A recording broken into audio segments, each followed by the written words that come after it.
No final de agosto de 1975, o almirante Pinheiro de Azevedo foi designado para o cargo de primeiro-ministro.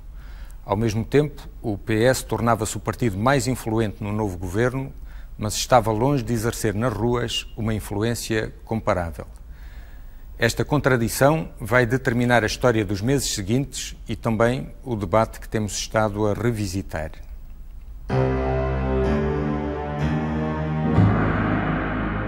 Ao primeiro-ministro Vasco Gonçalves sucede Pinheiro de Azevedo com um discurso de restabelecimento da autoridade. Afirmo solenemente pela minha honra que cumprirei com lealdade as funções que me são confiadas. O sexto governo veio para governar e governará qualquer que sejam os obstáculos que se lhe oponham à sua ação. Havia e há uma falta de autoridade. Sá Carneiro, dirigente da direita no governo, bate na mesma tecla. Está posto um problema de confrontação política que me parece o único modo de evitar uma eventual confrontação militar. Nesta altura, todos os partidos democráticos são chamados a pôr de lado as suas pequenas divergências e a conjugarem a sua ação em prol da defesa da democracia portuguesa. É por isso que pequenos incidentes surgidos ou que possam vir a surgir não têm qualquer reflexo na ação conjugada e na cooperação dos partidos democráticos portugueses em defesa da democracia. A sua repercussão, muitas vezes exagerada e explorada, serviu apenas para mostrar a consciência que tem o povo português e os próprios países estrangeiros da necessidade de cooperação entre os partidos democráticos portugueses, designadamente entre o Partido Popular Democrático e o Partido Socialista. O PCP, por seu lado, vê em Sá Carneiro o representante político dos grandes capitalistas de toda uma linhagem que vem do fundador da CUF, passando pelos Melos e por Champalimau.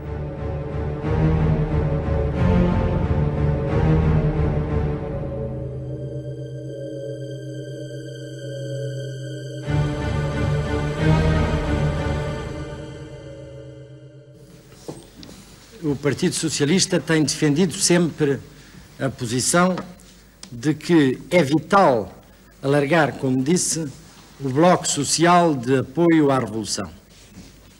Sem esse alargamento, a Revolução corre o risco de perder-se. Dissemos-lo de uma maneira já bastante insistente durante o terceiro e o quarto governo, dissemos-lo de uma maneira muito forte durante a vigência do quinto governo, que foi um governo minoritário, que não tinha credibilidade nacional nem internacional, por isso o Presidente da República lhe chamou, e bem, um governo de passagem, dizemos-lo agora. E é por isso que nós pensamos que é necessário, que é mesmo indispensável, que os três partidos maiores do país, que têm estado desde o início associados ao processo iniciado com o 25 de Abril, o PS, o PPD e o PCP, se mantenham ligados através de um projeto comum que vise à instauração da democracia em Portugal, democracia essa a caminho do socialismo. Desde o início desta experiência, nós dissemos que entendíamos que o Partido Comunista devia estar associado à governação neste período provisório até à institucionalização da vida política democrática portuguesa. E não estamos arrependidos de o ter feito. Na altura da formação do sexto governo, o MFA propôs-nos que esse governo fosse um governo predominantemente socialista. Nós entendemos, em presença da crise enorme que o país atravessa, do descontentamento que existe em larguíssimas camadas da população portuguesa, como referiu e muito bem, que era indispensável criar um governo de salvação nacional, um governo de unidade. E por isso nos esforçamos, com dificuldades que nos surgiram da parte do PCP e da parte do PPD, para criarmos um acordo programático em redor do Almirante Pinheiro de Azevedo e depois um governo que na sua composição de alguma maneira refletisse a vontade nacional tal como ela foi expressa nas últimas eleições. Não foi fácil criar esse governo.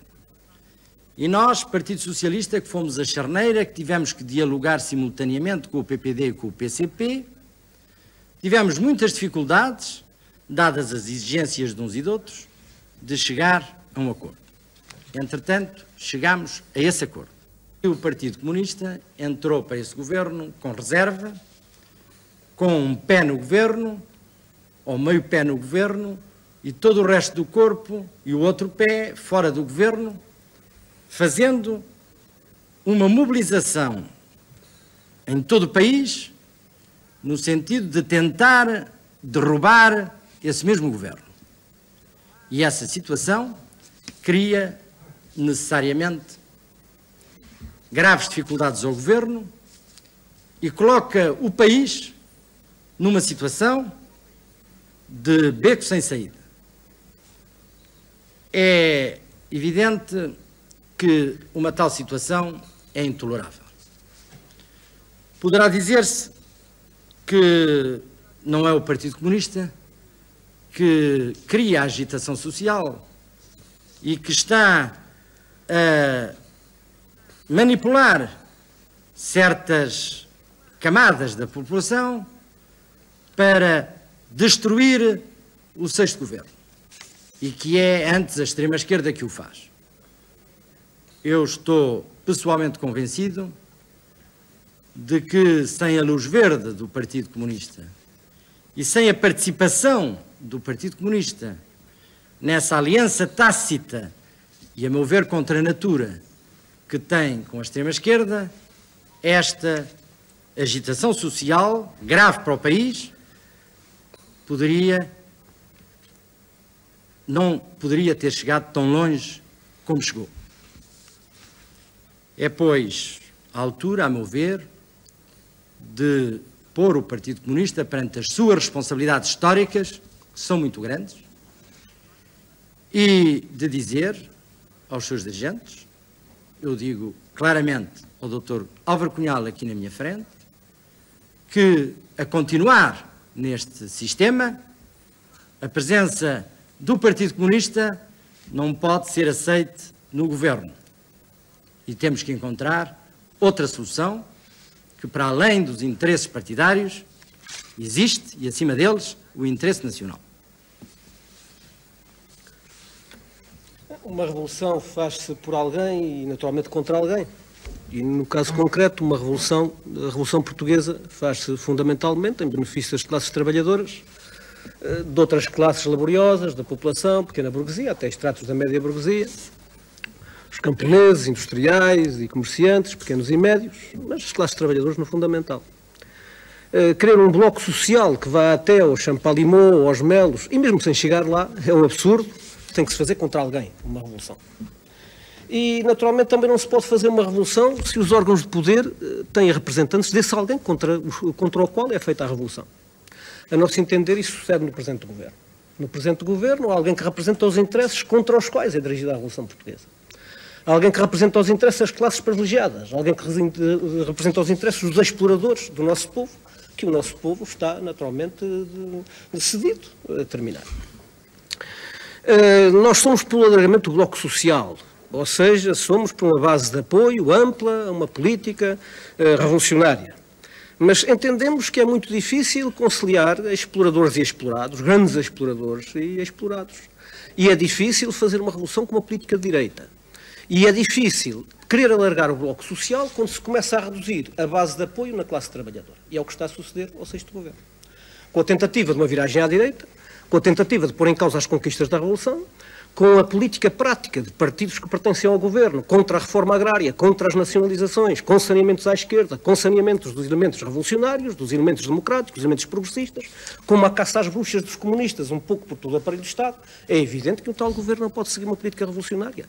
E, ao contrário, esse governo vê reduzida a base social, onde ela é mais necessária a um governo que se diz de uma revolução, ou seja, na classe trabalhadora. E é isso que está a suceder ao 6º Governo. O 6º Governo está a perder a credibilidade que o 5º tinha, de certa forma, entre a classe trabalhadora, entre aqueles para quem, no fundamental, é feita uma revolução com as características sociais, económicas e políticas da Revolução Portuguesa. Uma vez que o Partido Comunista, neste governo, tem uma representação muito reduzida, não está em condições de impedir que noutros ministérios se leve a cabo uma política de direita e medidas de direita, é evidente, nós já o afirmamos,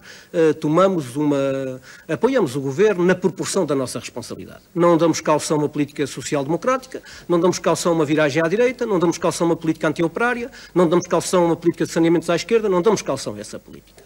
Apoiaremos o que estiver certo, procuraremos lutar contra o que considerarmos que não está certo, defenderemos em Conselho de Ministros o mesmo que defendemos nas fábricas, nos campos ou nas ruas, só temos uma política, a mesma, no Conselho de Ministros, enfim, nas ruas, nas fábricas, nas empresas, e é essa a nossa posição.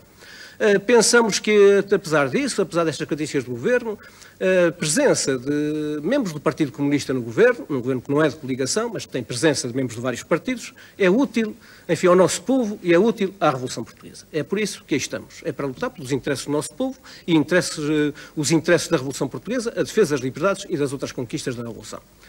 Foi aqui dito, pois bem, se isto assim continuar, o Partido Comunista não pode lá ficar, tem que sair. É evidente que o Partido Comunista pode ficar ou pode não ficar, a decisão pertence efetivamente a várias estruturas do poder e a várias forças que intervêm no processo. Agora, o Partido Comunista o que não fica é num governo para calcionar uma viragem à direita. Isso é evidente que não fica.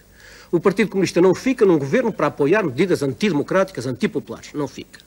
O Partido Comunista está num governo enquanto considerar que, na verdade, é útil a sua presença e considerar também, e isso, na verdade, é certo, que a formação deste governo era a possibilidade real na conjuntura que se atravessava e, não se formando um governo com a presidência, com a chefia do Almirante Pinheiro de Azevedo, teríamos tido certamente um governo à direita, ou mais à direita se quisermos. Portanto, a alternativa que se apresentava nessa conjuntura, digo bem, era de um governo à direita. Portanto, nessa situação, o Partido Comunista apoiou os esforços do Almirante Pinheiro de Azevedo para a formação do 6º Governo. Mas a conjuntura já se modificou. A conjuntura de hoje já não é a conjuntura que existia na altura da formação do 6º Governo. E, a nosso ver, a única alternativa, a alternativa democrática, a alternativa que interessa à Revolução para o 6º Governo, é uma alternativa de esquerda. É uma alternativa à esquerda, de nenhuma forma uma alternativa à direita. A alternativa à direita que podia haver, ou seja, sem o Partido Comunista, com uma aliança PPD, Partido Socialista, ou mesmo com essa hipótese que já foi levantada de um governo socialista com militares, portanto exclusivamente socialista, independente de militares, em que ia reduzir, no fim de contas, o tal bloco social, mas uma tal hipótese, sem as forças de esquerda e forças políticas, civis, e sem a representação reforçada dos militares revolucionários, conduz direito a uma ditadura da direita, a uma ditadura reacionária. A nosso ver, mesmo a situação que se está a atravessar, se na verdade não são tomadas medidas para a remodelação dos órgãos do poder político, com o reforço das posições dos militares revolucionários no Conselho da Revolução, é a posição que nós defendemos, através de um esforço de reunificação do MFA, e se não há uma modificação do governo, com o desaparecimento de uma força que não se justifica que esteja, que é o PPD, que é um partido da reação, que se identifica com a reação e em muitos lados com a reação fascista. E concretamente, enfim, não tem servido de nenhuma forma a Revolução Portuguesa. Sem a exclusão deste partido do governo, sem a representação das forças revolucionárias do MFA neste governo, nós, na verdade, teremos muita dificuldade em defender as liberdades e fazer prosseguir, enfim, a Revolução Portuguesa. Nós consideramos que as forças chamadas de extrema-esquerda têm uma função a desempenhar neste país. E achamos que podem trazer uma contribuição teórica importante à nossa Revolução. Mas é preciso que elas também joguem o jogo da democracia, é preciso que elas também desistam desse projeto de armar-se para conquistar pela força das armas o poder, porque isso seria naturalmente mergulhar o país numa guerra civil. Não seria somente, como dizia há pouco o Dr. Cunhal, dividir o país entre o norte e o sul, seria também dividir as ilhas atlânticas, empurrá-las porventura para uma situação de separatismo, quem sabe mesmo de independência em relação a Portugal, e seria mergulhar todo o nosso povo numa profunda divisão.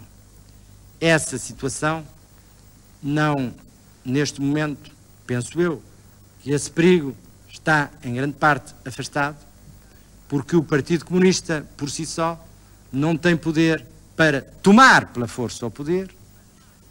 Se o tivesse, porventura, já o teria feito. Mas não tem esse poder. O movimento das Forças Armadas tem-se afirmado como um movimento democrático e respeitador da democracia, impôs as eleições de abril contra a vontade, aliás, do Partido Comunista. Mas não. E, mesmo que o quisesse fazer, a aliança com as forças da extrema-esquerda é de tal maneira artificial que ela não se poderia manter. É por isso que não há alternativa para o 6º governo provisório. E é por isso que nós, não obstante as pressões do PPD, que diz os comunistas fora do governo, nós dizemos aos comunistas, pois fiquem no governo, podem mesmo melhorar dentro do governo as suas posições, mas com a condição de jogarem o jogo da democracia, com lealdade, de respeitarem regras democráticas. No plano político, pensamos todas as forças que estejam interessadas na defesa da democracia, na defesa das liberdades e que não acreditem nesses contos da carochinha dos comunistas a quererem liquidar as liberdades, quererem instaurar uma ditadura, quererem pôr os outros partidos pois fora das possibilidades de uma atuação política. Isso são contos da carochinha que vêm dos velhos tempos, mas que na verdade, enfim, a ação do Partido Comunista tem desmentido dia a dia através, enfim, de factos e não apenas das palavras que afirma. Nós temos muitas vezes afirmado, nós estamos pela construção de um regime em que haja amplas e profundas liberdades, em que seja reconhecido aos partidos políticos a possibilidade de sua atuação, em que haja a liberdade de imprensa sem censura prévia, em que haja liberdade de reunião, de manifestação e as outras liberdades democráticas, mas que ao mesmo tempo se façam as transformações da nossa economia e da nossa sociedade com vistas a pôr fim à exploração, enfim, capitalista no nosso país. E é aqui, na verdade, a grande diferença que há e que determina um pouco o sistema de alianças políticas. Aqueles que estão voltados para este projeto, um projeto socialista, com liberdades, com as liberdades democráticas, esses procuram juntar-se e bater-se por esse projeto. Mas quem não está por esse projeto, quem na verdade não está por essas transformações económicas, então liga-se no plano político às forças representativas dos interesses do capital. E é o caso do Partido Socialista com as suas alianças com o PPD e com a direita. Aí assim não há nem nenhum projeto socialista no PPD, nem sequer projeto de democracia. Basta ler os discursos mais recentes dos dirigentes do PPD para se ver que são homens voltados para uma política reacionária. Parece que Sá Carneiro voltou outra vez à velha Assembleia Nacional antes de começar a fazer certas propostas liberalizantes do regime anterior. Quer dizer, é com este partido que o Partido Socialista se alia, e se alia para quê? Para quê? Para defender as liberdades juntamente com os seus inimigos, ou para combater as forças da esquerda, as forças operárias, as forças populares. Esta é, de facto, a possibilidade real que se oferece ao Partido Socialista e o risco que corre o Partido Socialista de ser não só enquadrado numa aliança de direita reacionária, como depois ser atropelado por essa aliança da direita e, no fim de contas, acabar por ter no quadro político nacional um papel bem mais modesto do que aquele, enfim, que ambiciona. Nós somos partidários da construção de um regime socialista no nosso país, de um momento de uma democracia, com reformas, enfim, profundas da nossa economia e da nossa sociedade. Ainda não lhe chamamos Revolução Socialista, não chegamos lá. Há quem já lhe chame, nós pensamos que não estamos ainda aí, mas estamos, entretanto, numa Revolução Democrática, já bastante avançada, que realizou reformas que permitem abrir caminho para o socialismo. Estamos dispostos a unir-nos a todos os que queiram defender as liberdades, combater a reação, e não dizer que à direita não há perigo da reação, combater a reação da direita, combater o perigo fascista, combater o perigo de um golpe da direita, e estamos dispostos a essa luta e vamos travá-la e travaremos essa luta. Estamos dispostos a unir-nos a todos os que queiram defender as liberdades, a todos os que queiram encaminhar o nosso país para o socialismo.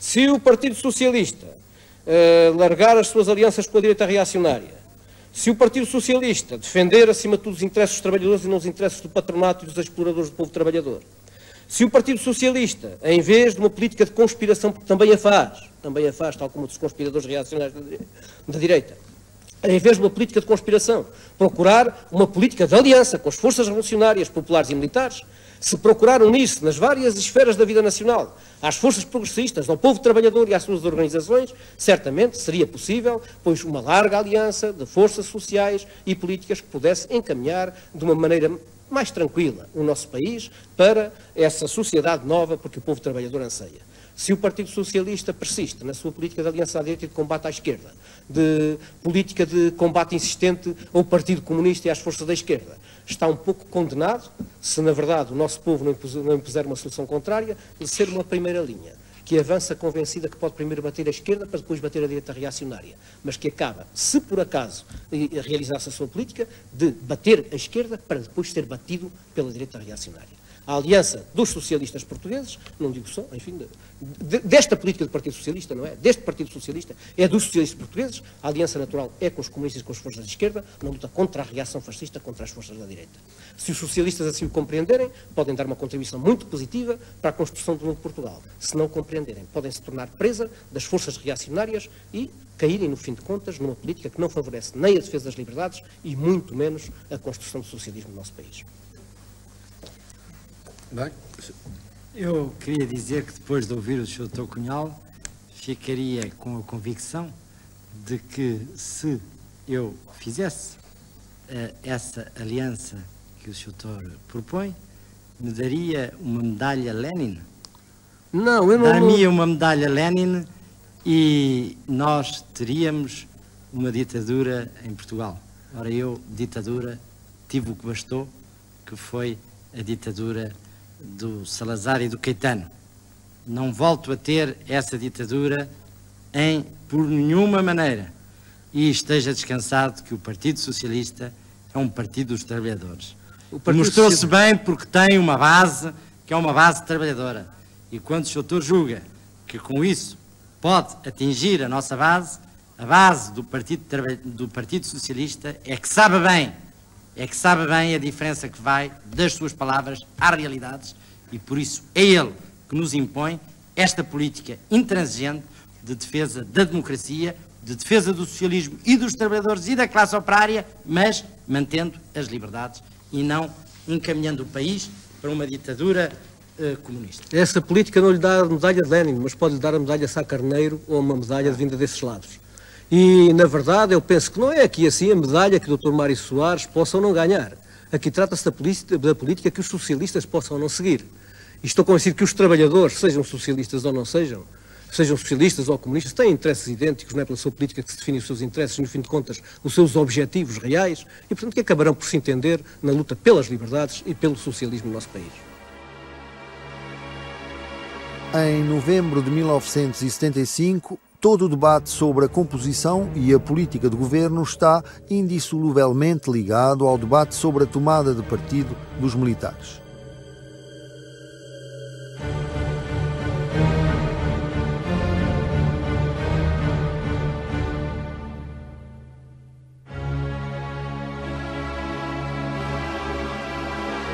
Agora, pertencem ao passado as relações amistosas entre oficiais de todas as cores, desde Otelo a Spínola, Vasco Lourenço, Almeida Bruno, passando por Vasco Gonçalves ou por Sanches Osório.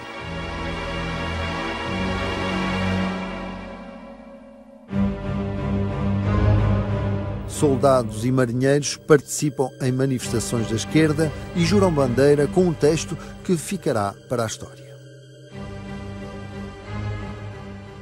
Nós, soldados, juramos ser fiéis à pátria e lutar pela sua liberdade e independência. Juramos estar sempre ao lado do povo, ao serviço da classe operária, dos camponeses e do povo trabalhador. Juramos lutar com todas as nossas capacidades, com voluntária aceitação da disciplina revolucionária.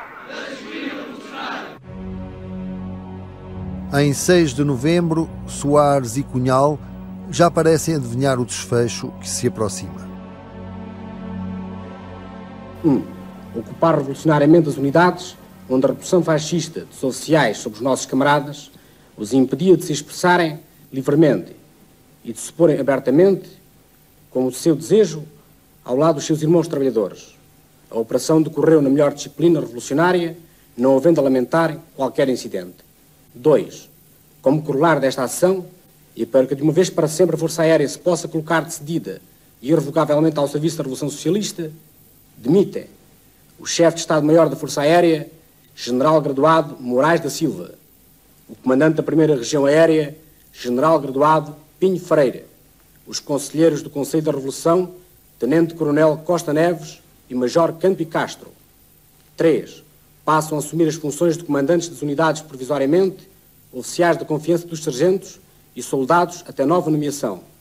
Os dois líderes partidários debatem já a situação nos quartéis, tendo em pano de fundo os planos da direita militar para tomar o controle do país. Nas polémicas em direto, pode haver empates, na luta política, não. A transigência ou condescendência com a conspiração de oficiais reacionários. Os saneamentos à esquerda acompanhados de uma proteção de posições de direita. As campanhas contra unidades que se têm mostrado estar ligadas ao nosso povo. De nenhuma forma contribuem para o reforço da disciplina e da autoridade nas Forças Armadas. A nosso ver, a linha de disciplina e a linha de comandos deve coincidir com uma linha de confiança revolucionária dos inferiores nos superiores. E isso desde o soldado até aos comandantes em chefe. Pensamos, portanto, que a situação que se atravessa, que é uma situação difícil, necessita de ser vencida através de um espírito democrático e de um espírito revolucionário nas medidas que se tomem dentro das Forças Armadas. E, fundamentalmente, terminando de vez os saneamentos à esquerda, confiando todas as unidades a homens que tenham provado a sua dedicação à causa da democracia e da Revolução Portuguesa, procurando, pois sempre que haja conspiração de direita reacionária nas Forças Armadas, tomar as medidas adequadas e com as medidas de estruturação e de reorganização que se pensem necessárias. Quanto ao MFA, nós pensamos que é uma realidade diferente das Forças Armadas no seu conjunto. O MFA foi um movimento revolucionário que dirigiu o 25 de Abril, que fez o 25 de Abril. Era um movimento heterogéneo, era um movimento onde havia várias tendências, mas era um movimento que intervinha como movimento político de vanguarda das próprias Forças Armadas. E foi nessa qualidade que pôde dirigir o movimento vitorioso do 25 de Abril e que pôde, de uma maneira geral, ter uma intervenção determinante no curso da Revolução Portuguesa até hoje. Com as suas contradições, as suas divergências internas, as suas dificuldades, mas movimento progressista e vanguarda revolucionária das Forças Armadas. Os esforços da reação e da contra-revolução a partir de 25 de Abril encaminharam-se sempre para a dissolução do movimento das Forças Armadas e para a afirmação da desnecessidade desse movimento, uma vez que as Forças Armadas, no seu conjunto, já estariam ganhas para a causa da Revolução. Foi toda a política de Spínola, política tenaz, no sentido de levar à dissolução do movimento das Forças Armadas.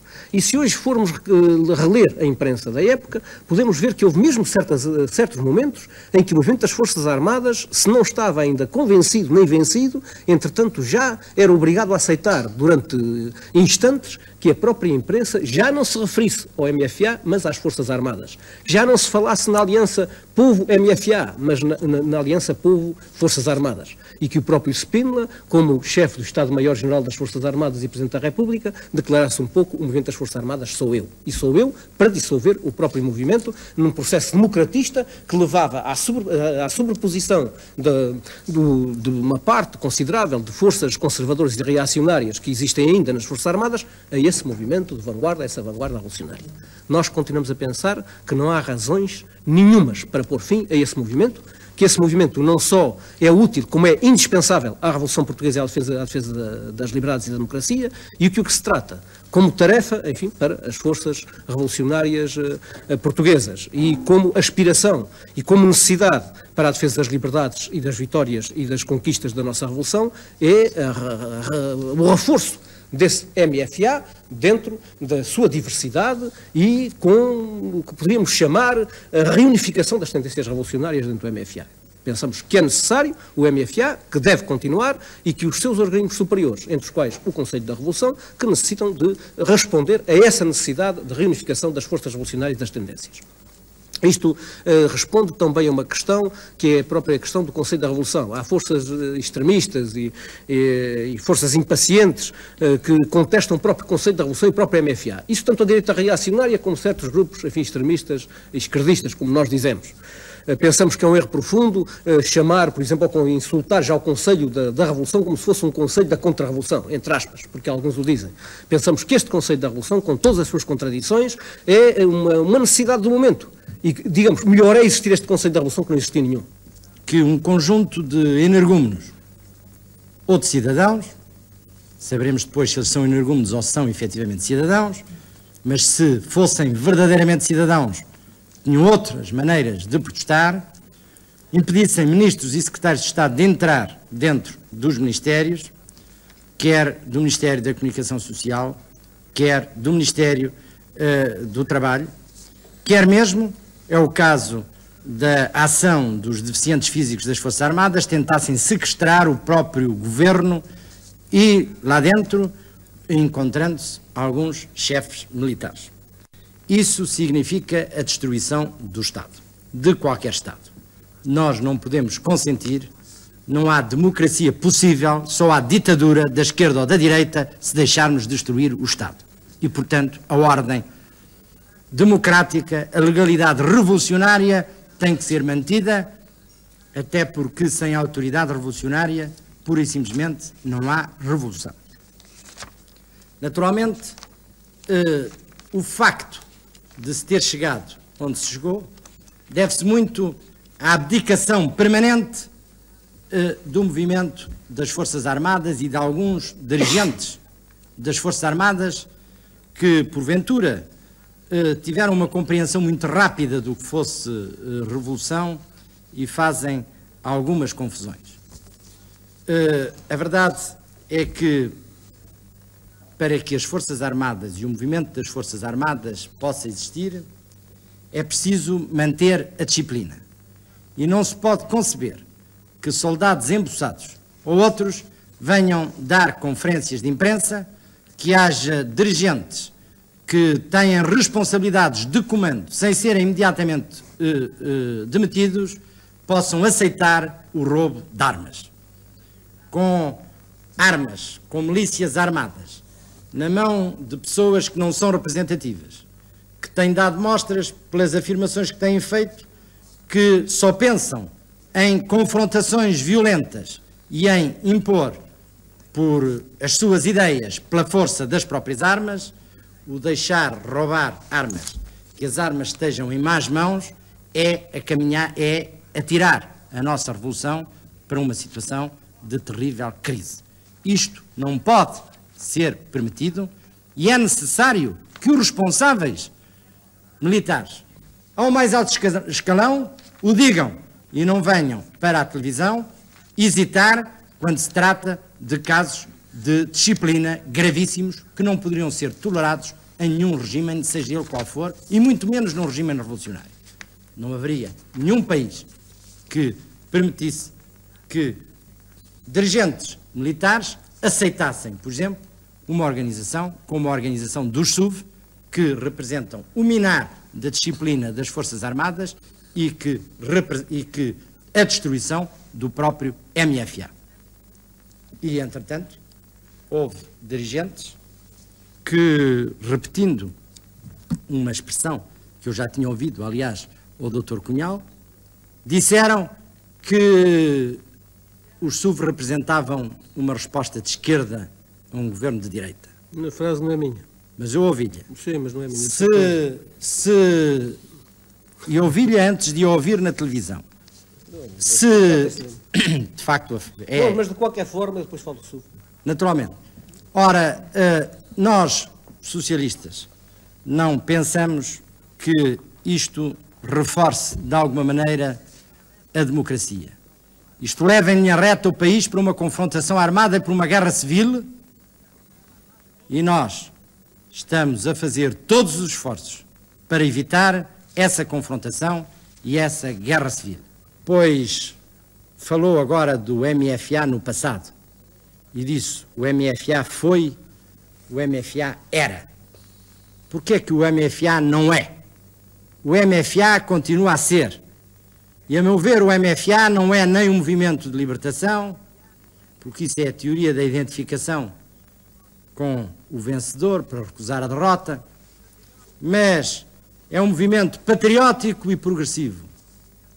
E é o garante da democracia e da revolução. Aquilo que uniu os homens do MFA foi o programa do próprio MFA, que foi aceite não somente pelas Forças Armadas, quase em bloco, como também pelo país, numa esmagadora maioria. Agora, quando depois se tentou agarrar no MFA, empurrar o MFA para posições de tipo partidário, sabia-se que a grande maioria dos elementos do MFA não eram do Partido Comunista. Entretanto, vimos a atuação da 5ª Divisão, que era uma atuação feita como se, efetivamente, fosse o MFA, e eu retenho a palavra que o Dr. Cunhal empregou, uma vanguarda para fazer um tipo de socialismo que é justamente um socialismo não democrático, um socialismo que é imposto pela força, porventura mesmo pela força das armas. E nós assistimos aos textos da 5ª Divisão, em que eles diziam que socialismo só há um. E apresentavam ao país o socialismo como uma etapa e o comunismo como um socialismo mais avançado. Isso foi dito nas câmaras da televisão por oficiais da 5ª Divisão.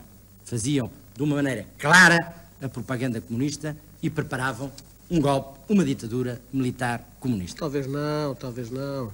A verdade é que isso não foi tolerado pelo conjunto das Forças Armadas. Fala-se agora que é preciso repor outras pessoas no Conselho da Revolução. A verdade é que o Conselho da Revolução representa uma eleição e as pessoas que lá estão foram eleitas. Eu entendo que o Partido Comunista, como o Partido Socialista, devem respeitar a autonomia do MFA, que é um movimento suprapartidário e não tem que se intrometer nesses problemas. Se me dá licença, eu gostaria de dizer alguma coisa sobre isto. Há aqui muita coisa para dizer, isto estaria para mais de uma hora, mas vamos lá ver se falo pouco. E comecemos pelo MFA. Eu estou de acordo em que os partidos não se devem intrometer. Por exemplo, não se devem intrometer como se intromete o Partido Socialista, que volta e meia está a referir nomes de oficiais, com as acusações mais abertas a esses oficiais, não é? Homens responsáveis, desde, enfim, que foi um primeiro-ministro até outros homens responsáveis, faz as acusações em aberto, nos seus discursos e nos seus materiais. Nós não. Não falamos que é um partido aberto. Pois, mas não é isso, é intrometer-se. Diz, não se deve intrometer, mas intrometem-se. Mas, de qualquer forma, não é bem isso que eu quero referir, isso é só de passagem. Em relação ao programa do MFA, sabemos perfeitamente que esse programa foi aceito, mas foi ultrapassado. E foi ultrapassado de tal forma que podemos dizer que 8 dias depois já estavam realizados alguns pontos do programa que estavam previstos para 1 ano e meio ou 2 anos. E sabemos muito bem que se nos tivéssemos todos cingido ao programa do MFA, ao primeiro, àquele que todos aceitamos, ainda estaríamos à espera da nova Constituição para que as associações cívicas, que seriam os socialistas e os comunistas, fossem os embriões que poderiam resultar os futuros partidos. Era assim que lá vinha no programa do MFA. Portanto, foi um movimento popular que, a partir, enfim, do dia 26, e para não dizer no próprio dia 25, impôs, na verdade, uma nova dinâmica à Revolução Portuguesa e realizou, em alguns casos, em poucas horas, aquilo que era no primeiro programa, dadas as contradições, das tendências que existiam dentro do próprio MFA, e dada até a imposição da parte mais conservadora, de Spínola e de outros, enfim, previa para daí a 1 ano e meio.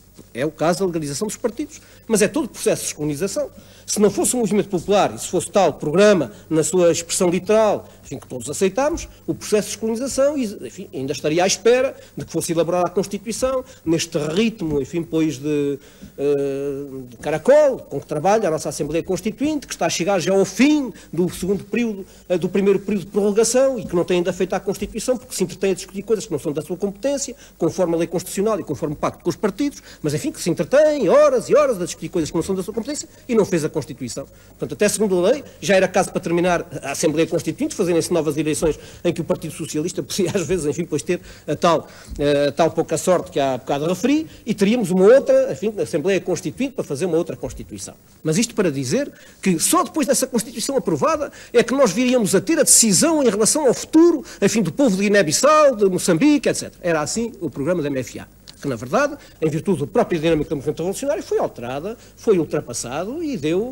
lugar a um curso diferente da nossa revolução, que não estava previsto nas primeiras horas, como era natural, uma vez que se tratava de forças contraditórias e que não se podia fazer uma ideia como ia seguir o processo revolucionário a partir do 25 de Abril. A nosso ver, é necessário o MFA, é necessário este movimento, e eu, quando digo vanguarda, é precisamente porque hoje as forças reacionárias e conservadoras estão muito interessadas em que não haja qualquer distinção entre o MFA, que é digamos, é a consciência democrática das Forças Armadas, é a parte mais revolucionária das Forças Armadas. Não querem essa distinção e, portanto, há aquele democratismo que leva em grandes assembleias, todos votam, todos dizem a sua opinião e sobrepõe-se a opinião de todos à opinião do MFA no aspecto político. A nosso ver, é um erro, e um erro grave, essa aceitação da dissolução do MFA, que não é de hoje. Nós sabemos a campanha das assinaturas do Spínola, sabemos qual foi toda a sua manobra de Bussaco, sabemos o que foi, enfim, a convocação para a manutenção em que viriam os oficiais conservadores dominar, enfim, a vanguarda numa grande assembleia. Portanto, todo esse projeto de Spínola, ultimamente, tornou a renascer e tornou a contestar o MFA.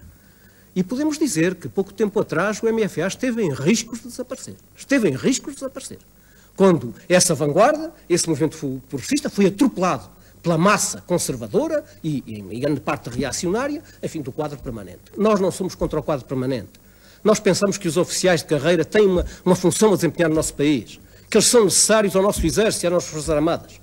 Mas esses oficiais num quadro democrático, enfim, de uma evolução democrática, e não num quadro de conspiração movida, enfim, por setores reacionários, não sendo colhidos por essa conspiração que está, infelizmente, a colher alguns setores dentro das próprias Forças Armadas. Se temos, por exemplo, uma reunião de 40 oficiais ou 30 oficiais, e há um oficial, que é um comandante de uma unidade, que reúne os seus homens, digamos assim, diz assim, isto tem que acabar, enfim, já é tempo de acabar com esta situação, portanto é necessário, enfim, impor é pela força, pelas armas, impor, enfim, um outro governo, um governo de direita, põe abertamente, é necessário marchar contra a Comuna de Lisboa, sabe perfeitamente a conspiração contra a Comuna de Lisboa, portanto, quer dizer, era a conspiração, a marcha sobre Lisboa, que infelizmente se reproduzia nestes exercícios, que eu não contesto no aspecto da sua realização para a eficiência das Forças Armadas, mas cujo tema é um tanto esquisito. Esta coisa de uns exercícios em que se deslocam as tropas para o norte para depois virem esmagar o inimigo no sul, é um bocado complicado este exercício, e então coincidindo, enfim, para o dia 8, anunciado para o dia 8, enfim, quando há uma grande manifestação também, anunciada para o dia 9, não é? Enfim, uma concentração de retornados para o dia 10, parece, não é? Quer dizer, esta coisa toda a confundir-se nesta altura não nos agrada nada, é coincidência a mais. E então o tema não nos agrada verdadeiramente, pois esse tema da marcha, enfim, do norte sobre o sul, para esmagar o inimigo no sul. A nosso ver, esse tema das manobras só pode confundir e criar a ideia de que, na verdade, há qualquer coisa de real no sul para esmagar e que isso de real no sul para esmagar é a partir do norte. Esta tese foi defendida abertamente em reuniões em que participou muita gente, enfim, muitas dezenas de pessoas em que isto era defendido. O norte tem que ir esmagar o sul revolucionário. É a guerra civil, isto é a tendência para a guerra civil. Nós somos contra isso. E queremos uma solução política e não um confronto violento, e não a guerra civil. Não queremos dividir o país em dois, por um paralelo de 37 ou 36, enfim, de um lado e do outro, depois haver um governo em cada lado, enfim, que se guerreia numa guerra mortífera entre portugueses, não é? E cuja sorte é difícil neste momento adivinhar. Queremos, na verdade, uma solução política para as dificuldades e queremos evitar a guerra civil. Em 1975, o debate Soares-Cunhal durou mais de 3 horas. Pela nossa parte, vamos ficar por aqui, que a sessão já vai longa. Esperamos por si na próxima semana e despedimos-nos. Até lá.